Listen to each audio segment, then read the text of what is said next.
another episode of Financial Freeway. My name is David J. Atwood. I'm the man rocking the Ray-Bans. And boy, is it cold out today. It's funny because doing this podcast now for 2 years, I've gone through the burning heat of the summer, and now we're rolling into the winter for the second time.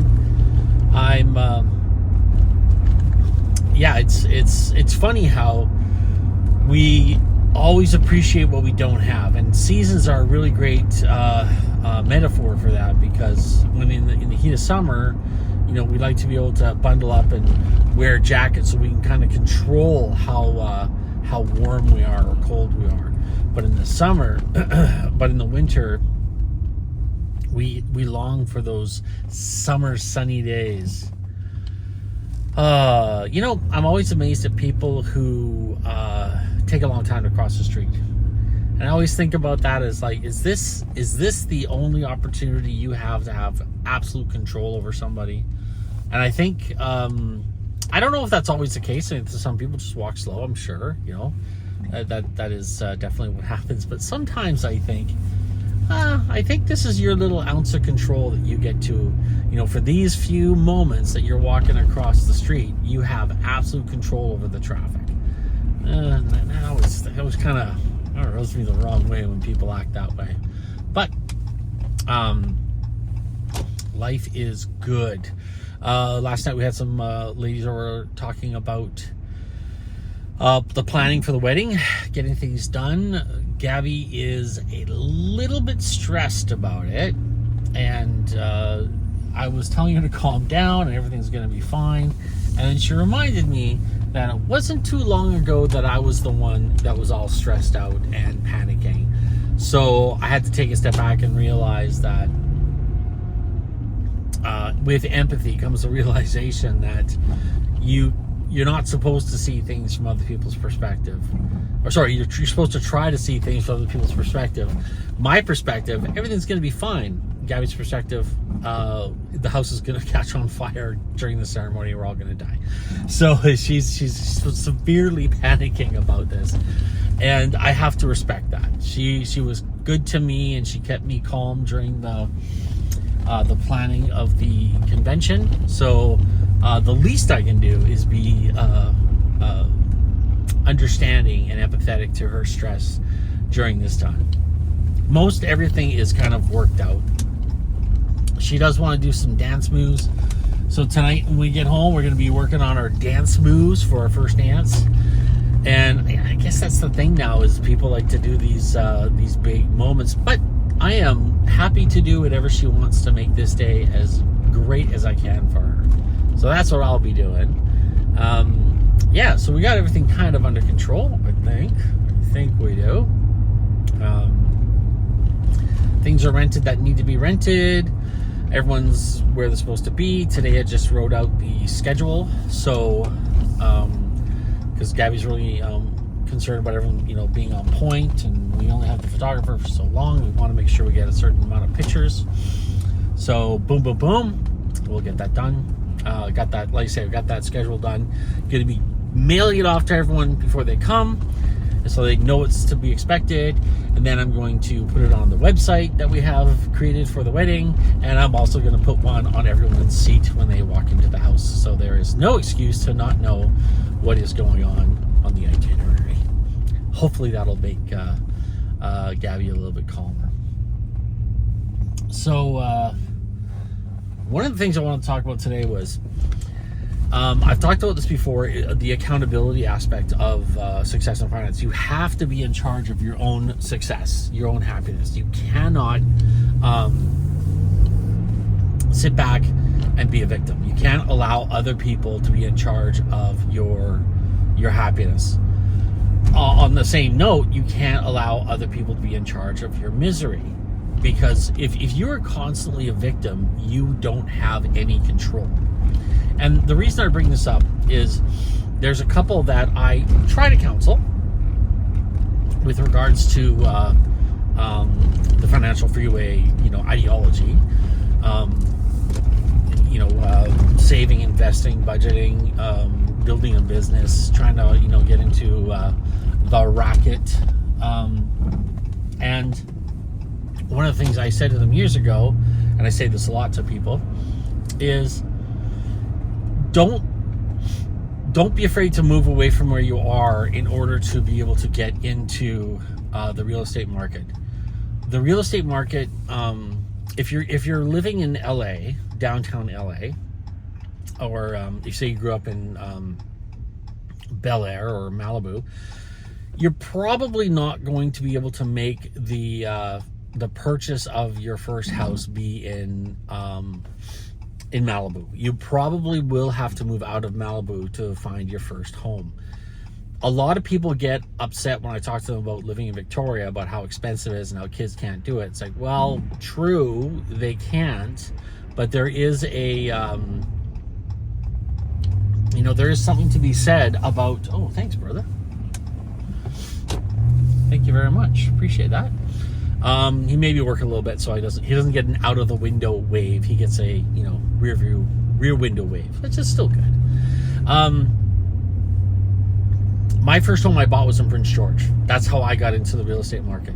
And my home, I think, was less than $30,000 for my first home. It was not a great home. It was very simple, but it got my foot in the door of what the process is all about with regards to getting a mortgage. And when we sold the house, our profit from that house was negative $80, which means when we sold the house, we had to pay the lawyer $80. We made no money on it, but it was something. It was mine. I was 21 years old when I did it. It took everything I got, and when we talked to the bank about it, it was we barely made it in. We barely made it with our finances and our credit and everything else. Being that young, we barely were allowed to get in there and get the mortgage. But we did. But again, had to move out of Victoria to do it. Prince George was a really small northern town in Canada, and from October till March, it was permafrost. It was tundra. It was 6 feet of snow, and that is no exaggeration. Like the wall to the driveway was 5 feet tall.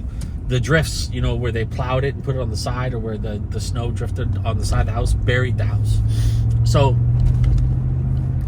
my point with this is the sacrifice you have to make with buying your first house may need to be moving into a smaller community to get into the market. Don't be afraid to do this. If you're in a position where you have, say you have a job that's transferable, say you're a mechanic or a plumber or something like that, you can go work in these smaller towns. It might be a little harder because of the demographic, but it's not impossible, and it will get you into the market. And after 5 years, once you got your house and you got the down payment down and the house is there, after 5 years, when your contract's up for renewal, with the average contract with a bank is about 5 years, when your contract's up for renewal, refinance that, take the money out, and buy a place now somewhere where you want to. Have somebody else move into that house to pay the mortgage for you.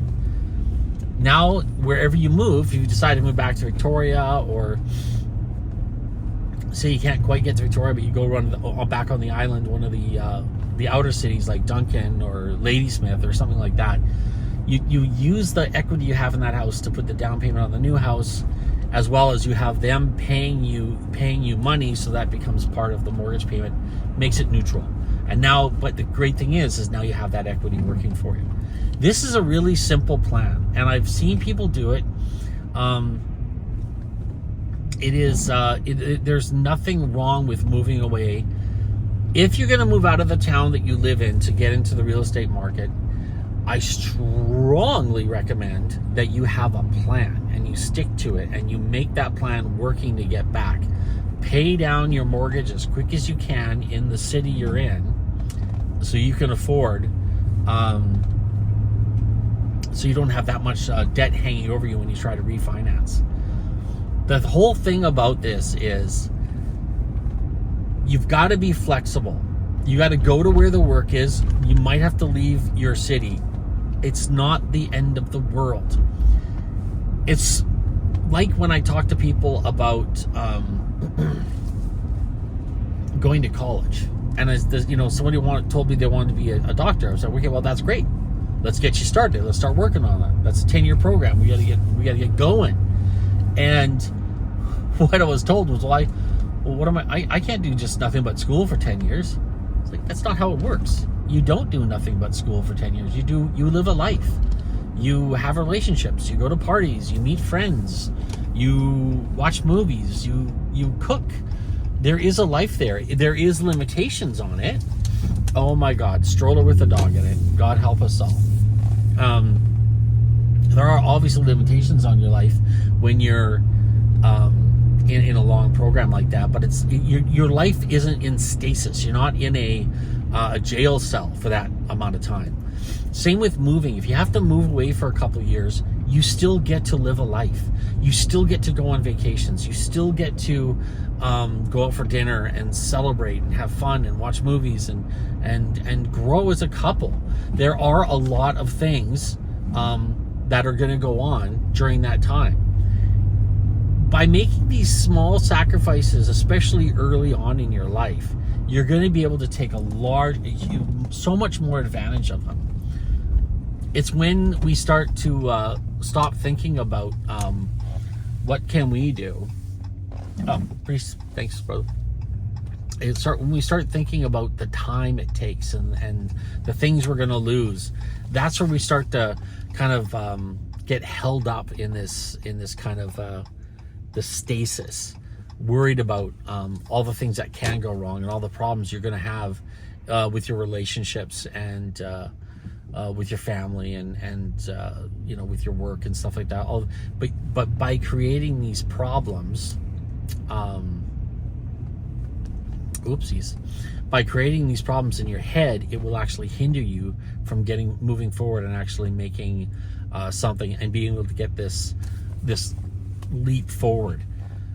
What I am saying is, do not be afraid to change your location to get further ahead. And sometimes you have to take a step back to take that leap forward. And for me, it was moving to the north and moving to Prince George. And if you've ever had the opportunity to visit Prince George, it's not really that touristy friendly. It's a very industrial town. And coming from the tourist, I say that the tourism central, the tourism highlight of Canada being Victoria, and going to this little mill town, Prince George, was a huge step back for me socially. But I knew that in the long run it was going to be good. And it did end up working out for me. It was a good thing for me. It did do a lot of things for me.